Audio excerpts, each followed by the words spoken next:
حضرت حذیفہ رضی اللہ تعالی عنہ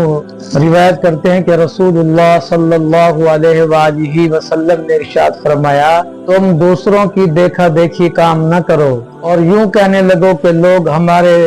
ساتھ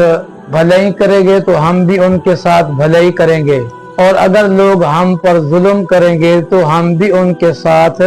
ظلم کریں گے، بلکہ تم اپنے آپ کو اس بات پر قائم رکھو کہ اگر لوگ بھلائی کریں تم بھی بھلائی کرو، اگر لوگ برا سلوک کریں تب بھی تم ظلم نہ کرو۔ تو آج ہمیں چاہیے کہ ہر آدمی اپنے گرمان میں دیکھے کیا ہم دوسرے کے ساتھ بھلائی کر رہے ہیں یا ظلم کر رہے ہیں۔ آج تو لوگوں کا یہی نعرہ ہے، جو ہمارے ساتھ بھلائی کرے گا ہم بھی اس کے ساتھ بھلائی کریں گے، اور جو ظلم کرے گا ہم بھی ظلم کریں گے۔ اینٹ کا جواب پتھر کے ساتھ دیں گے نہیں، بلکہ ہمیں چاہیے کہ ہم اس حدیث کو سنیں اور اس پر عمل کریں۔ اللہ ہم سب کو نیک عمل کی توفیق عطا فرمائے۔